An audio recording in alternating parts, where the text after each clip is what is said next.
দুনিয়ায় কি পজিশন আছে সবার জানা আছে, কিন্তু ওইখানে কি পজিশন জানা নাই। কিন্তু ওইটাই চিরস্থায়ী, ওটাই চিরস্থায়ী, ওটাই উত্তম, ওটার চেয়ে উত্তম নাই। হায় হায়, জান্নাত তো জানে না আমার যুবকরা। যদি ওরা জান্নাত চিনতো আর জান্নাতের নিশা ওদের এইখানে ঢুকতো, এইখানে কসম, আমার যুবকের হাতে কেউ বাবা ধরায়া দিতে পারতো না। ও বলতে বাবা খায় নিশা করব কখন? আমি তো নিশা আগেই করে ফেলছি, জান্নাতের নিশা। আমি বাবার নিশা কখন করব? বাবা একটা নিশা হলো নাকি? ও তো ডাইল খায়া নিশা করতো না, ও তো ডেলি হুরুল ইনকে দেখা নিশা করতো, এইখানে বসে এরকম তাকাইতো। কসম, কিতাবে লেখা আছে। যুবক উপরের দিকে তাকাইতেছে আর দৌড়াইতেছে, বন্ধুরা কইতেছে পড়বি আর মরবি। আমিও জানি এরম দৌড়াইলে পড়মু আর মরমু, কিন্তু কর্মু কি? দেখতে তো আসি। জিজ্ঞাসা করছে কি দেখোস? একটুই তো আগেই তো ঘুমে দেখলাম, এখন তো বাস্তবে দেখতেছি। রোজা রাইখা ঘুমায় গেছিলাম, সকালে দেখলাম জান্নাতের বাগান, ফুলে আর ফলে ভরা। সোনার গাছে ফল, রূপার গাছে ফল, আর সোনার লতায় ফুল। ঝর্ণা প্রবাহমান মিষ্টি পানির, মেয়েরা পানি ভরতে ছিল, যাদের রূপের বর্ণনা সমগ্র সৃষ্টি মিলা দেওয়ার ক্ষমতা রাখে না। আমিও পাগলে আর ছুইটা কাছে চলে গেলাম। সবাই বলতে শুরু করলো আইনার জামাই আসছে, স্বামী আসছে। জিজ্ঞাসা করলাম তোমাদের ভিতরে আইনা কে? অট্ট হাসি দিয়া বলল আমরা কোথায়, ওটা তো আরো আগে, আমরা তো তার দাসী, সেবক, সেবিকা, আমরা তো তার জন্য পানি বুড়া নিতে আসছি। তো বলে আর নিজেকে ধরে রাখতে পারলাম না, ছুটলাম সামনের দিকে, যা দেখলাম দ্বিতীয় বাগান, ওটার ভিতরে ঝর্ণা প্রবাহমান। এটা ছিল মিঠা পানির ঝর্ণা, দ্বিতীয়টা ছিল দুধের ঝর্ণা। হয় প্রথমের চেয়ে কোটি গুণ বেশি সুন্দরী মেয়েরা পানি ভরতে ছিল, সোনার কলসি, রূপার কলসি। জবরজুদ আর জমরুদ, ইয়াকুত আর মারজান, মুক্তার হীরার কলসি ভরতে ছিল। ছুটা গেলাম, সবাই বলল আইনার স্বামী আসছে। জিজ্ঞাসা করলাম আইনা কে? বলল আমি কোথায়, আমরা কোথায়, ও তো আরো আগে, আমরা তো তার দাসী। বলে ছুটতে শুরু করলাম। এখন আর হাঁটা মন পায় চাইতেছিল না, দৌড়াইতে শুরু করলাম। যা দেখলাম আরেক বাগান। হায় হায়, মধু আর শরাবের ঝর্ণা প্রবাহিতমান। দুই গ্রুপের চেয়ে লক্ষ কোটি গুণ সুন্দরী মেয়েরা পানি ভরতেছে। কাছে যখন গেলাম তা আগের মতোই চিৎকার দিল আইনার স্বামী চলে আসছে। আমি বললাম আইনা কোথায়? শুধু আইনা আর আইনা? বলছে সে তো আরো আগে, আমরা কোথায়, আমরা তো তার দাসী। বলছে এইবার দৌড়ের গতি আরো বাড়ায়া দিলাম। যা দেখলাম আরেকটা বাগান, হীরায় খচিত একটা ঘর, দরজায় একজন দাঁড়ানো আছে। তিন গ্রুপের চেয়ে বেশি রূপসী, লক্ষ কোটি গুণ অবর্ণনীয় রূপসী। বাগলাম এটাই হবে, ঝাঁপ দিয়া গলায় ধরতে চাইলাম, থামায়া দিয়া বলল আমি না, আসলটা ভিতরে বসে আছে, ভিতরে। জায়গা যখন দেখলাম তো দেখলাম হীরার দোলনায় দোল খাইতেছে।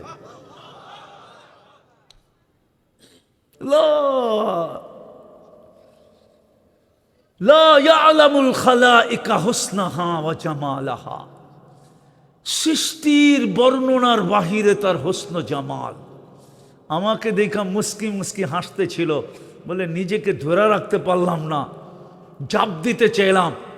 থামায়া বলল ইফতার, রোজার তো তুমি, আজকে ইফতার আমার কাছে হবে। এই জন্যই রাস্তায় দেখা আসছো না, ব্যবস্থা হইতেছে সব তোমার জন্য। ইফতার আমার কাছে হবে, সবর করো, আজকে ইফতার আমার কাছে। একটা চিৎকার দিছে, জমিনে পড়ছে, জান শেষ। আমার যুবককে কে পাগল করতে পারে বাবা দিয়া? যদি ওদের এখানে জান্নাত থাকতো। আমার নারীকে কে করতে পারে ঘরের বাহির? মা বোনদেরকে কে ঘরের বাহির করতে পারে? ওর এইখানে যদি জান্নাত থাকতো। ও যদি জানতো যে আমি ডেলি কয়বার লেহেঙ্গা চেঞ্জ করব, তো জানে না। ডেলি 70 বার মা বোনরা লেহেঙ্গা চেঞ্জ করবে। লেহেঙ্গা কমসে কম 70 বার, উপরে 100 বার, 1000 বারও করতে পারে। এই সুতার লেহেঙ্গা আল্লাহ নূরের থেকে সুতা বানাবে, ওটার থেকে কাপড় বানাবে। কোনো দর্জি শিলাবে না, কোনো সৃষ্টি শিলাবে না, আল্লাহ কুদরত দিয়ে লেহেঙ্গা বানাবে। ডিজাইন আল্লাহ নিজে কুদরত দিয়ে করবে। এটা ডিজাইন করছে কে? কে? আল্লাহ যদি ডিজাইন না করতো তো 14 তারিখে পিছে পিছে ঘুরতো কেন? কি মনে হয় বোঝেন না? বুঝছেন? ফুলও দেয়, হোটেলেও খাওয়ায়, পার্সেলও দেয়, ঠিক না? আবার স্যাকও খায়। একটাও নাই, প্রত্যেক বছর স্যাক খায়। আবার 14 তারিখ এলে মাতাল হয়ে যায়। জিজ্ঞাসা করে হইতে পারে গাড়ি গুড়ি আটকায় দিব। আমিও লোক ফিট করে রাখছি, গাড়ি আটকায় দিলে 999 ফোন করে দিব না। প্রতি বছর স্যাক খায়, তারপরও আবার 14 তারিখ আইলে কি চেহারা তো কয় এরমই, ঠিক না? হ্যাঁ, আমি বলিও না আবার একবার খালিও না, কিন্তু চশমা দুইটা আমার ভিতরে একটা লাগানো আছে। আমার চোখে ফাঁকি দেওয়া এত সম্ভব না। তো যেটা বুঝাইতেছিলাম, হায় হায়, এটা কে বানাইছে ডিজাইন?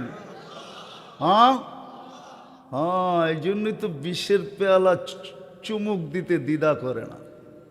আছে আছে, এই এলাকায় আছে, বিষ ডক ডক ডক ডক করে পান করে ফেলছে, ঠিক না? হ্যাঁ, এটা ডিজাইন কে করছে? এই জন্য পাওয়া যাবে এই এলাকায় ওড়না গলার ভিতরে ঝুলাইয়া ঝুলা গেছে, ওড়না গলায় পেঁচা। আরে নাই এই এলাকায়? হ্যাঁ, হায় হায়, ডিজাইনটা বানাইছে কে? ওই লেহেঙ্গার ডিজাইনও আল্লাহ বানাবে। জানে না তো আমার মা বোনরা, যুবকরা জানে না ডেলি কয়বার কাপড় চেঞ্জ করবে। ডেলি কমসে কম 70 বার। নূরের থেকে সুতা, ওটার থেকে কাপড় শিলাবে আল্লাহ কুদরত দিয়া। ডেলি 70 বার কাপড় চেঞ্জ করবে। জান্নাতের মেয়েরা হুরেরা 120 ফিট লম্বা হবে, চুলটিও 120 ফিট লম্বা হবে। ওরা ভাবতেছে গলায় ধরবো কেমনে, ঠিক না রে? জান্নাতের পুরুষও 120 ফিট লম্বা হবে। হায় হায় হায়, আল্লাহ রসুল বলছে লাউ বাজাগা সাবআতি আবহুর লাসারা আজবা, 7 সমুদ্রে থুতু দিলে পানি মধুর মতো মিষ্টি হয়ে যাবে। বলো যুবক, ওই ঠোঁটে চুমা দিলে কেমন লাগবে? ঠোঁট তো সবসময় ভিজা থাকে, ঠিক না? কি? হ্যাঁ, চুমা দিলে কেমন হবে? চোখ বন্ধ করে ভাবেন না, একবারে বলতেছি, ভাবনা চোখ বন্ধ করা হইলেও হইতে পারে। চোখ বন্ধ করার লগ লগ তুই দেখা ফেলাইতে পারো। আল্লাহ পারে পর্দা সরায়া তুলে দেখা দিতে। যুবক, হইতে পারে তুই এখান থেকে আজকে মাতাল হয়ে যাবি, যে ছাড় বাবা, ছাড় ডাইল, দুনিয়ার কোনো নেশা আমাকে ধরতে পারবে না। আজ থেকে আমি জান্নাতের নেশা দিলের ভিতরে ঢুকায় নিলাম। এই উম্মত তো জান্নাতের নেশাই। হায়, সাহাবা তো জান্নাতের নেশাই ছিল, নাইলে আবু বকর সিদ্দিক রাদিয়াল্লাহু তাআলা আনহু 13টা দোকান বিক্রি করে কেন? 13 দোকান উজাড় করে দিছে। সালার চটের মতো কাপড় গায়ে উঠায় আনিছে, সব দিয়া দিছেন। কেন? জান্নাত। চোখের সামনে জান্নাত ছিল। নারী বলেন, পুরুষ বলেন, যুবক বলেন, বৃদ্ধ বলেন, এমনকি বাচ্চাদের সামনে পর্যন্ত জান্নাত ছিল। নাইলে ছোট ভাই বড় ভাইয়ের লোকে কুস্তি লাগে কেন? হাদিসের কথা। আল্লাহ রসুল বড় ভাইকে নিয়ে আনিছেন, ছোট ভাইকে নেন নাই, ছোট দেখা। তো বলছে একটা যুক্তি শেষ, আরেকটা যুক্তি আছে, যদি গ্রহণ করেন। কয় কি? আমি ওর চেয়ে শক্তিশালী। বিশ্বাস না হয় কুস্তি লড়াইয়া দেখেন। আল্লাহ কানে কানে বইলা দিছে, বন্ধু লাগায়া দেন কুস্তি, তামসা আপনিও দেখেন আমিও দেখি, লাগায়া দেন। তো ছোট ভাই বড় ভাইয়ের গলায় ধরে বইলা ফেলছে, জান্নাত তোর হয়ে গেছে, আমার হইলে তোর অসুবিধা কি? দুধ তো এক জায়গার থেকে খাইছি, ঠিক না? গাদ্দারি কর, আমার কোনো আপত্তি নাই, কিন্তু দুধের গাদ্দারি করিস না। বড় ভাই গইলা গেছে, ছোট ভাই দৈরা বড় ভাইরা আশ্রাইতেছে। আল্লাহর রসুল বলতেছে সাব্বাস সাব্বাস। আরে আল্লাহর রসুল বলে নাই ওমা ইয়ান্তিকু আনিল হাওয়া ইন হুয়া ইল্লা ওয়াহয়ুন ইউহা। মনে হয় আল্লাহ আগে বলছে সাব্বাস, বন্ধুও বলছে সাব্বাস। বাচ্চা পর্যন্ত জান্নাতের নেশায় পাগল। আর আমার সমাজের বাচ্চাও পাবজিতে পাগল, সারাদিন দেখেন গেম খেলে। ওই বড় ভাই করে দেখে, বড় ভাইও সারাদিন ইন্টারনেটে পাগল। আর ছোটরাও শিখতেছে, নাইলে কিশোর গ্যাং থেকে বাংলাদেশে আসলো। ওরা কি যুবক? নামই তো কিশোর। কি আমার জাতি আর কিশোর গ্যাং? আমি জীবনে বলি না, এই প্রথম বললাম, আমার যুগ বিয়োগে মিলে না। মুসলমান বাচ্চা, এদের আবার গ্যাং, আবার এদের গ্যাংয়ের সামনে বলে সেনাবাহিনী পর্যন্ত পারে না, প্রশাসন পর্যন্ত এগোরে ধরতে পারে না। কয় ধরলে তো 18 বছরের নিচে, কোনো লও নাই যে অগরে এইটা করমু সেটা করমু, কিছু করাও যায় না। বাচ্চা তো কি এখনো কানুনের ফিতা ওর উপরে লাগে নাই। আমার জাতি কিশোর গ্যাং, চিন্তা করতো আমার পাগলের মতো লাগে। রব্বে কাবার কসম, আমরা জান্নাত আপনাদেরকে বুঝাইতে পারি না, এই যুবকদেরকে বুঝাইতে পারি না, এই ছেলেদেরকে বুঝাইতে পারি না। যদি পারতাম, আমার তো মনে চায় আমি সব পর্দা, আজকে তো কোনো সামিয়ানাই নাই আপনাকে মাথার উপরে, কসম খোদার আমার মনে চায় আকাশটা সরায় আপনি করে জান্নাতটা দেখায় দিই। পারতাম যদি এরকম জাদু, তো 2-1 বার সরায় দেখায় দিতাম। কমসে কম আমার জাতি তো দেখুক, আমার যুবকরা তো দেখুক, জান্নাতের নিশা তো ঢুকুক, মা বোনরা তো দেখুক, জান্নাতের নিশা তো ঢুকুক। দুনিয়ার পজিশন আর কি পজিশন, কি পজিশন, কি পজিশন? আমি তো তাজা তাজা আসলাম। কি পজিশন আমাদের বর্তমান দুনিয়ায়? এই এলাকাটা কতটুকু উন্নত! হায় হায় হায়, কসম খোদার, কসম খোদার, ইংল্যান্ডের বস্তিতে যতটুকু বস্তি নাগরিক সুযোগ সুবিধা আছে, ওটার 1000 ভাগের 1 ভাগ আমার এই এলাকায় নাই। কি নাগরিক সুবিধা আছে আমাদের? কতটুকু উন্নতি জীবন আমাদের! যদি দুনিয়ার দিকে তাকাই, উন্নত দুনিয়ার দিকে তাকাই, তো আমরা কিচ্ছু পাই নাই। তারপরও আমাদের জীবনের দিকে দেখলে কোরআনের ওই আয়াতকে আমার দিলের ভিতরে ধাক্কা দেয়। আর রাযীতুম বিল হায়াতিদ দুনিয়া, আল্লাহ যেন কানেতে দনি দিতেছে, হায় বন্ধুর উম্মত, ও মুসলমানের ঘরে নির্বাচিত, ও আমার বন্ধুর উম্মত, তুই দুনিয়া পায়া রাজি হইলি কি কইরা? এই দুনিয়া, এই কাশিমপুরের মতো দুনিয়া, একটা উন্নত রাস্তা নাই। মুষলধারে 2 দিন বৃষ্টি হলে কি হবে এখানে আল্লাহ জানে, কি হয় আল্লাহ জানে। রাস্তাগুলো তো সবই মনে হয় পানির নিচে চলে যায়। অটো তো চলে আন্দাজা কইরা, চোখ দিয়া দেখা চলে না, ঠিক না? গাত্থায় পড়লেও ঠিক, না পড়লেও ঠিক, ঠিক না? কোমর বাংলেও সই, না বাংলেও সই, ঠিক না? হ্যাঁ। আর মশার কথা তো বাদই দিলাম, কুকুর বিড়ালের কথা তো বাদই দিলাম, ঠিক না? হ্যাঁ। হায় হায়, কুকুর বিড়ালের কথা তো বাদই দিলাম, ইঁদুর আর তেলা পোকার ছাড় পাকার কথা নাই বললাম, ঠিক না? কি পাইলাম দুনিয়ার? কুরআন তো বলে আরাদিতুম বিল হায়াতিদ দুনিয়া ওয়াল আখিরাতু খায়রুম ওয়া আবকা। তোর জন্য জান্নাত রেডি করে রাখছি। ভালো মতে বোঝেন, জান্নাত যদি আমাদের জন্য না হইতো তাহলে সোয়াল ওলামা আমাকে জবাব দেখ, ১৬ লক্ষ নবীর ভিতরে কাউকে নিয়ে আল্লাহ জান্নাত দেখান নাই। কি হুজুররা কি বলে দেখাইছে? হ্যাঁ, কোন নবীকে আল্লাহ জান্নাত দেখাইছেন? আমাদের নবীজিকে দেখাইছেন না দেখান নাই? তাহলে বুঝা গেল জান্নাত আমাদের জন্য তৈরি।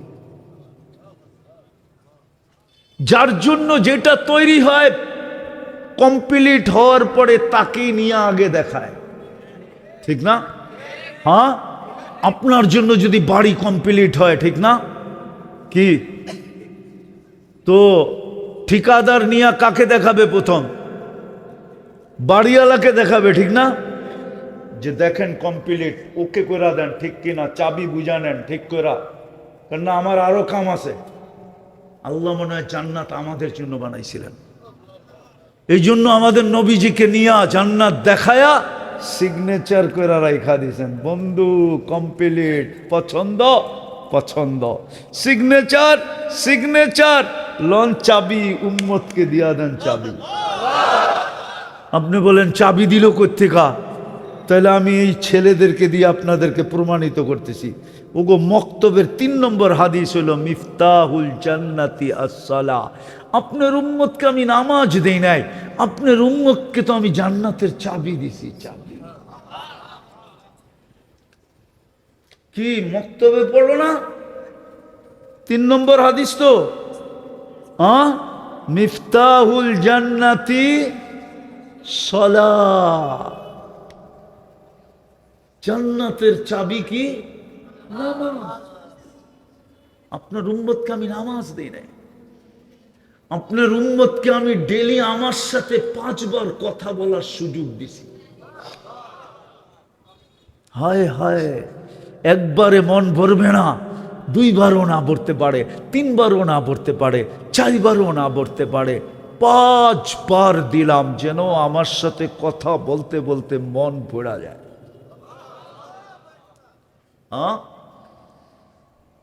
আল মুসাল্লি ইউনাজি রব্বা, নামাজি আল্লাহর সাথে কথা বলে।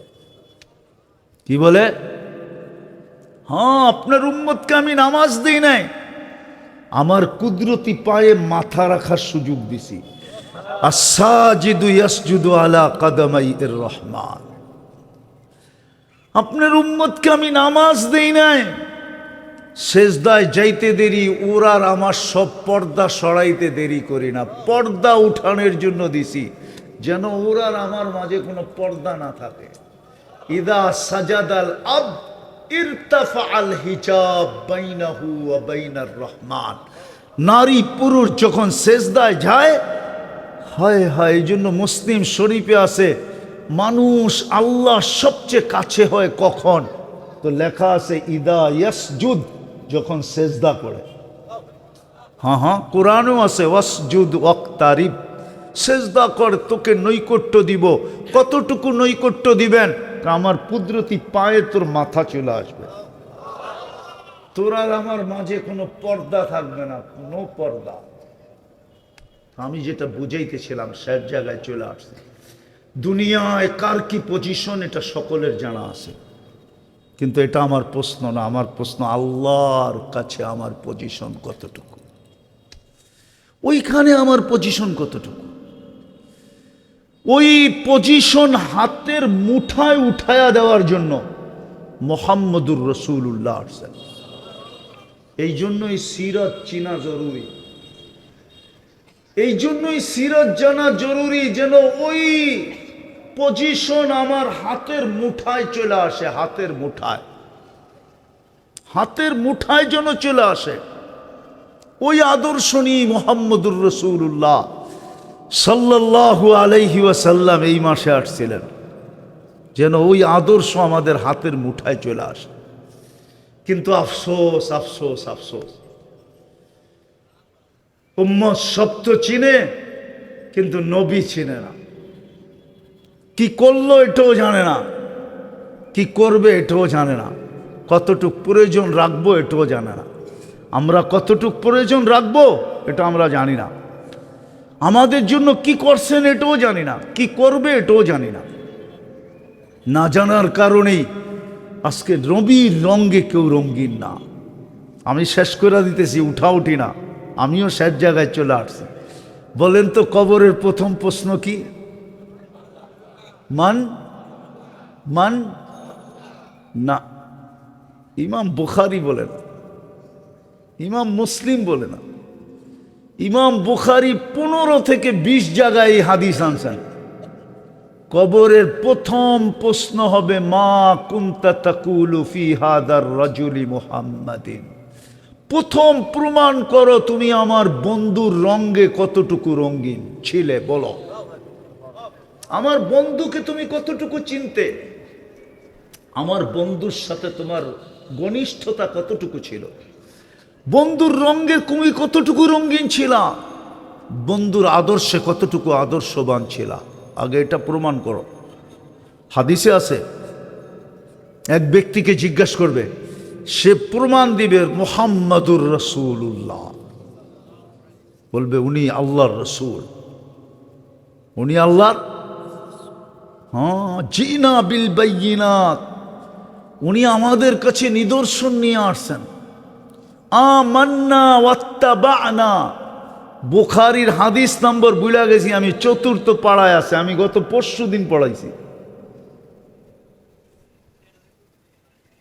বলবে আমরা ওনার উপরে ঈমান আনছি এবং ওনার অনুকরণ করছি, ওনার রঙে রঙিন ছিলাম। আরো শুনাইতে চাবে মুনকার নাকিরকে, তো মুনকার নাকির বলবেন নাম সালিহান ইন্না কুন্না না'লামু। মুনকার নাকির বলবে আচ্ছা আচ্ছা হয়ে গেছে, আর শুনাইতে হবে না, তুমি আরামে ঘুমাও, আমরা জানতাম তুমি বলতে পারবে, আমরা আগের থেকেই জানতাম। প্রথম প্রশ্ন এটা। মুহাম্মদুর রাসূলুল্লাহ আসছেন আমাদের হাতের মুঠায় ওইখানের পজিশন উঠায় দেওয়ার জন্য। নারী যেন জমিনে চলে আর আকাশ থেকে আল্লাহ বলে লাউলা কিলা জাআলতুস সামা হাদিদা, ও নারী তুই যদি জমিনে না থাকতি, পর্দানিসীন দিনদার নারী যখন জমিনে চলে তো আল্লাহ উপর থেকে সম্বোধন করে লাউলা কিলা জাআলতুস সামা হাদিদা, তুমি যদি না থাকতে আকাশ লোহার, ওয়াল আরদা সাফসাফা, জমিন তামার, ওমা আনজালতু মিনাস সামাই কাতরা, আকাশ থেকে একটা বৃষ্টির ফোঁটানা, ওমা আমবাততু মিনাল আরদি হাব্বা, জমিন থেকে একটা শস্যের দানা, বাল আনজালতুম আলাইহিমুল আযাবা সাব্বা, একের পর এক আযাব দিয়ে আমি ধ্বংস করে দিতাম। কিন্তু পারি না তো, তোর জন্য পারি না। তুই বাহির হইলেই পর্দায়, তুই বাহির হইলেই পর্দায় আবদ্ধ হইয়া বাহির হস। তুই ঘরের ভিতরে থাকলো দিনের উপরে 24 ঘন্টা থাকিস, তুই আমার বান্দি হয়ে গেছিস, আমার বন্ধুর প্রিয় পাত্র হয়ে গেছিস, তোকে দেখলে আর শাস্তি দিতে পারি না। শুধু নারী না, এই যুবকদেরকে দেখো আল্লাহ বলে, যদি যুবক নিজেকে সাজানোর মতো সাজায় তো আল্লাহ বলে লাউলা শাবাবা খুশা, ও যুবক তুই যদি জমিনে না থাকতি লাজাআলতুস সামা হাদিদা, আমি আকাশকে লোহার, জমিনকে তামার, বৃষ্টির একটা ফোঁটানা, শস্যের একটা দানা আযাব দিয়ে ধ্বংস করে দিতাম। আর এই হুজুরদেরকে দেখা, আল্লাহওয়ালাদেরকে দেখা আল্লাহ বলে লাউলা মাশাইখা রুক্কা, যদি এই দিনদার আল্লাহওয়ালারা না থাকতো, হক্কানি আলেম ওলামা না থাকতো, তাইলেও আমি ধ্বংস করে ফেলতাম। কিন্তু পারি না, এদের জন্য পারি না। বা আতফালা রুদ্দা, যদি এই দুধের শিশুগুলা না থাকতো। হায় হায় হায়। এক জায়গায় আল্লাহ বলছিলেন যে দুনিয়ায় যদি গরিবরা না থাকতো, ধনীদেরকে আমি একটা পানির ফোঁটাও দিতাম না, একটা পানির ফোঁটা। লাউলাল ফুকারা লাহালাকাল আগনিয়া আনতুম তুরজাকুনা বিফুকারাইকুম। দুঃখ তো এইখানেই আমার শিল্পপতিরা বলে আমরা সবাইকে পালি, আমাদের ফ্যাক্টরি আছে দেখা এদের রুটি রুজি হয়। এরা যেরকম এটা বলে, আবার শ্রমিকরাও বলে আমরা আসি দেখা ওরা চলে। দ্বন্দ্ব দুনো দলের ভিতরে, ঠিক না? কেউ কারো শুকরিয়া আদায় করে না। মালিক পক্ষ শুকরিয়া আদায় করে না যে এই শ্রমিকরা যদি মাথার গাম পায়ে না ফেলতো, তাইলে আমার প্যারাডো হাঁকানো হতো না, আমার মার্সেডিস হতো না, আমার বাংলো সাংলো হতো না, আমার বিদেশে ঘরবাড়ি হতো না। এই শ্রমিকদের ঘামের কারণে আমার সবকিছু, ঠিক না? আবার শ্রমিকরাও যদি শুকরিয়া আদায় করত যে হয় এই শিল্পপতি যদি ফ্যাক্টরি না করত, তাহলে আমার ঘরে চুলা কি করে জ্বলতো। এরাও শুকরিয়া আদায় করে না, ওনারাও শুকরিয়া আদায় করে না। দেখা যায় সব জায়গায় শুধু মালিক আর শ্রমিক, 2 দিন পর পরই খালি শুনি, ঠিক না? কি কি কোনাবাড়ি বন্ধ, ঠিক না? চন্দ্রা বন্ধ, ঠিক না? কালিয়াকুর বন্ধ, ঠিক না? পুরা রাস্তা বন্ধ করে ফেলায় থুয়ে বয়ে রয়েছে, ঠিক না? কি কয়দিন যে গাড়ি ঘুরে চলে গেছি। আবার ভাবছিলাম নিজে নাইমা হাঁটতে থাকি, গাড়িটা পিছে পিছে আসতে থাকুক। মিডিয়ার যুগ, 2-4টায় তো চিনবই, চিনলে কমু আমার গাড়িটা পার করে দে, ভাঙ্গিস টাঙ্গিস না। আবার কই জোশের ঠেলায় যদি ভাঙ্গা ফেলাইলো তাহলে কি করবো, ঠিক না? কতদিন যে ঘুরে চলে গেছি। তো যেটা বুঝাইতেছিলাম, কসম খোদা, আসেন তওবা করি। রবিউল আউয়াল মাস শুরু হয়ে গেছে, তওবা করি প্রথমে। রাজি? কে কে রাজি তওবা করতে? পাক্কা? হ্যাঁ, সত্য? নামান শুধু এখন করলে হবে না, আরেকটা অঙ্গীকার, ডেলি কমসে কম 2-1 বার তওবা করেন। পারবেন? যদি 2-1 বার নাও পারেন, ঘুমানোর সময় হাত দুটা উঠায় বলেন আল্লাহ মাপ চায় ঘুমাইলাম। পারবা যুবকরা? পারবা? আপনারা পারবেন? হ্যাঁ, আমি আপনাদের এই স্টেজে নিয়ে আসতে পারি, বেশি দূরে না এখান থেকে, কিন্তু আনবো না, নিয়ে আসতে পারি। শুধু পরীক্ষামূলক করছে, পরীক্ষামূলক। 6 মাসও যায় নাই, আলহামদুলিল্লাহ ইসলামে চলে আসছে। জিজ্ঞেস করছি তুই ইসলামে কেন আসলি? বলছে আমি পরীক্ষামূলক করতেছিলাম যে আপনি যেটা শিখাইছেন ঘুমের সময় আল্লাহর কাছে মাপ চায় ঘুমানো, আপনি বলছেন 6 মাস যাবে না আল্লাহ তোকে যা দেখাবে, তুই আমাকে খুঁজবি বলার জন্য আমিও পরীক্ষামূলক করতেছিলাম। যা দেখাইছে তারপরে আর মন মানে নাই, আমি দূরে থাকি, ইসলাম থেকে দূরে থাকি, আর মন আমার মানে নাই। সব ছেড়া দিতে মন চাইছে, ছেড়েও দিছি, কিন্তু যেটা পাইছি ওটা আর ছাড়বো না। পারবেন ডেলি একবার তওবা করতে? পারবেন? কে কে পারবেন দেখি? পাক্কা বলবেন না তো? কইরা দেখেন 6 মাস ঘুমানোর সময় কিচ্ছু করেন না, সারাদিন আপত্তি নাই, কিন্তু ঘুমের সময় মনের থেকে এই তওবা কইরা ঘুমান যে আল্লাহ তওবা কইরা ঘুমাইলাম। হইতে পারে একদিন ঘুমাবো আর উঠবো না, যদি তওবা না করলাম তো সুযোগ হাতছাড়া হয়ে যাবে। এই উম্মতের জন্য আল্লাহর পক্ষ থেকে ছাড়, কনসিডার, আল্লাহর পক্ষ থেকে সুযোগের পর সুযোগ। তো তওবা করলেন, ডেলি তওবা করবেন ইনশাআল্লাহ। দ্বিতীয়, আজকের থেকে নামাজ কোনোদিন ছাড়ব না, ওয়াদা সত্য। তৃতীয়, নবী উলামাদের থেকে শিখা, উলামাদের কাছে যান, শিখেন যে আমাকে এরকম একটা সুন্নত শিখায়া দেন। একটা আমি শিখায়া দিব?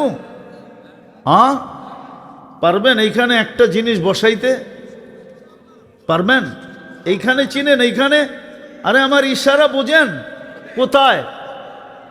দিলের ভিতরে বসায় নেন একটা জিনিস, আপনাকে হাজারো প্রমাণ দেখ, কোটি কোটি টাকার লোভ দেখ, আপনি একটা জিনিস বসায় নেন দিলের ভিতরে, আর কিচ্ছু লাগবে না। একটা জিনিস বসান যে বিনা দলিলে মুহাম্মদুর রাসূলুল্লাহ সাল্লাল্লাহু আলাইহি ওয়াসাল্লাম সর্বশেষ নবী, ওনার পরে কোনো নবী নাই নাই নাই। পারবেন বসাইতে? হ্যাঁ, কি বসাবেন? সর্বশেষ নবীকে। যদি কেউ আপনার সামনে হাজারো দলিল দেয় তো আপনি কি বলবেন? বিনা দলিলে উনি সর্বশেষ নবী, তোর কোনো দলিল আমি মানতে রাজি না, কোনো লোভ মানতে আমি রাজি। কসম খোদার, যদি বসাইতে পারেন এইখানে, যত লোভই দেখ আপনাকে আর যত প্রমাণই দেখ, আপনি যদি যেরকম আপনি বলেন আল্লাহ এক, এটা দলিল দিয়া না দলিল ছাড়া? হুজুররা কি বলে? দলিল ছাড়া না দলিল দিয়া? দলিল ছাড়া আল্লাহ অদ্বিতীয়, মুহাম্মদুর রাসূলুল্লাহ নবুয়তের ভিতরে সর্বশেষ এবং এক, ওনার কোনো দ্বিতীয় নাই, উনি সর্বশেষ নবী। এটা বসান, আমি প্রমাণ দিতেছি আপনাদেরকে। আমি একবার সফর করতেছিলাম মাদাগাস্কার, নাম শুনছেন কিনা জানি না, চিনবেন কিনা এটাও জানি না। মাদাগাস্কার একটা দেশ আছে ভারত মহাসাগরের ভিতরে, বাংলাদেশের থেকে 2-2.5 গুণ বড়, সমুদ্রের ভিতরে। তো আমি ওইখানে সফর করতেছিলাম, তা আমি একজনকে জিজ্ঞাসা করলাম তুমি কি মুসলমান? তো আমারে বলতেছে জোরের ঠেলায় 100% মুসলমান, অথচ ওর পরনে হাফ প্যান্টও না, হাফ প্যান্টেরও হাফ প্যান্ট। কি মনে হয় বোঝেন নাই? না না হুজুরে বোঝে নাই, হাফ প্যান্টেরও দাড়ি দুড়ি তো নাই। তো আমি মোবাইলের থেকে একটা ছবি বাড়ি করে দেখাইলাম, তুই যদি 100% হস তাহলে এটা কয় পার্সেন্ট? তোর চোখ দিয়া পানি বেড়ে গেছে, বেড়ে বলতেছে হুজুর মুফতি তোর কথা সত্য আমি মানি, কিন্তু আমার এখানে একটা কলেমা আছে। কলেমা কি? কেন ওই দেশটা ফ্রান্সের আন্ডারে ছিল শত শত বছর। মাদাগাস্কার মুসলমানের দেশ ছিল, সব খ্রিস্টান হয়ে গেছে, অল্প কিছু মানুষ, 10 লাখের মতো মানুষ মুসলমান বাকি আছে, সব খ্রিস্টান হয়ে গেছে। পরিবেশ এরকম যেটা অবর্ণনীয়, বলা যায় না। বললাম না হাফ প্যান্টেরও হাফ প্যান্ট পরা, ও বলতেছে কি আমি 100% কি কি মুসলমান। ওকে আমার এখানে একটা কলেমা আছে। কি কলেমা বল? তো বলে লা ইলাহা ইল্লাল্লাহ মুহাম্মাদুর রাসূলুল্লাহ। তা আমি চোখের পানি মুছা দিয়া বললাম কাঁদিস না, তোর কথাই হাদিসে আসছে। আবু যর রাদিয়াল্লাহু তাআলা আনহুকে আল্লাহর রাসূল বলছেন যে নামাজ থাকবে না, রোজা থাকবে না, হজ থাকবে না, যাকাত থাকবে না, চিনার কোনো উপায় থাকবে না, শুধু এইখানে একটা কলেমা থাকবে, ওই কলেমা ওকে জান্নাতে নেওয়া যাবে। তা আবু যর রাদিয়াল্লাহু তাআলা আনহু বলছেন ওই কলেমা তাকে কিভাবে জান্নাতে নেওয়া যাবে? তো আল্লাহর রাসূল বলছে ওয়ালাউ রাগিফা আনফা আবা যর, তুই যদি কিয়ামত পর্যন্ত নাক মাটির ভিতরে ডলতে থাকস তারপর ওই কলেমা তাকে জান্নাতে নিয়ে যাবে যাবে যাবে যাবে যাবে যাবে।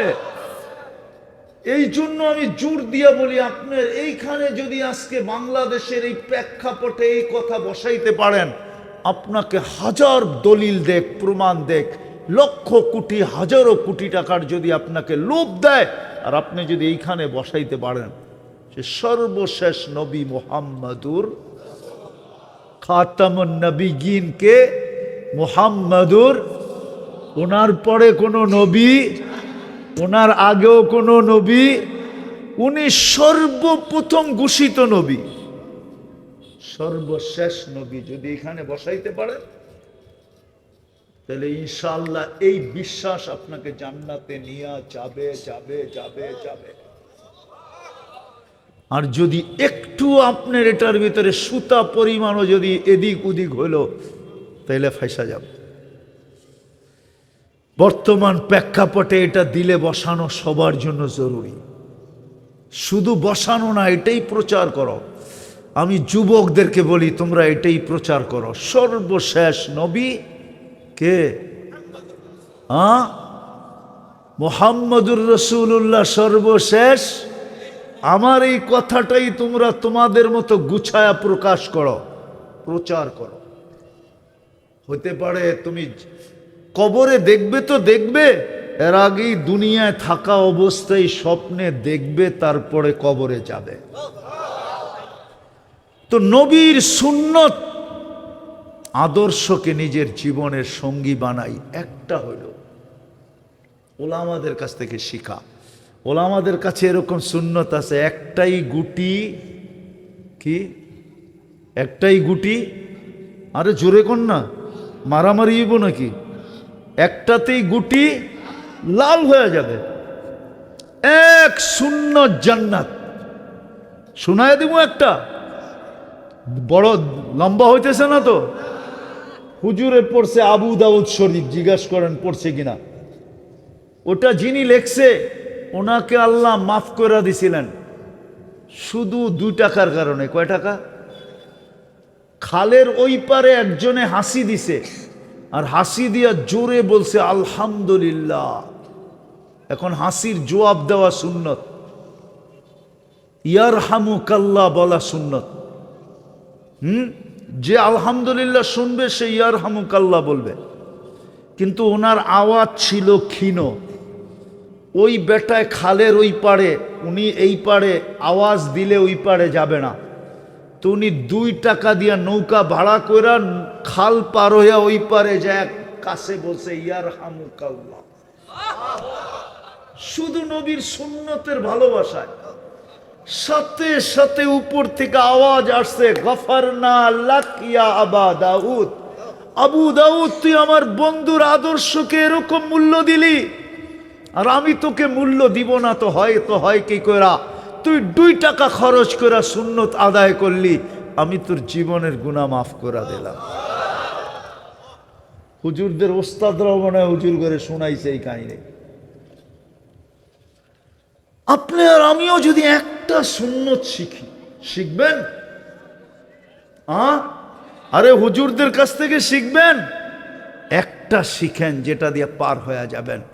তাইলে আজকের এই সিরাতুন নবী, আর আপনি মানবেন না তো মানবেন না কেন, ওইদিকে গেলে লম্বা হয়ে যাবে। একটু বলি, কমসে কম যিনি 23 বৎসর আপনার জন্য চোখের পানি থামতে দেয় না, 23 বৎসর যিনি টানা কাঁদছেন। জিবরিল মিকাইল জিজ্ঞাসা করছে মাজাল আরাকা তাবকি, যখনই দেখি কাঁদেন কেন? তো বলছে উম্মতের জন্য আমার চোখের পানি থামে না।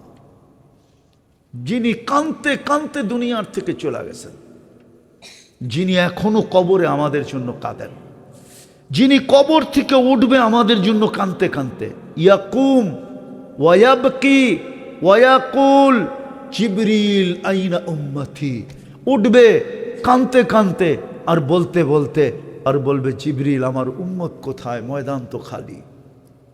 আওয়াসালা ইলা শাফিরি জাহান্নাম, জাহান্নামের কিনারে চলে গেছে। নারীর জন্য কাঁদবে, পুরুষের জন্য কাঁদবে, যে কিয়ামতের মাঠে চিৎকার দিবে, যে মাকামে মাহমুদের মতো চেয়ার পায়া বসবে না, মাকামে মাহমুদের মতো চেয়ার রাখা থাকবে। কোনো আলেম আমাকে প্রমাণ দিতে পারবে না, 1 সেকেন্ডের জন্য বসবেন না, শুধু হাতলের উপরে হাত রাখা দাঁড়ায় থাকবেন, বলবে আমি বসবো না।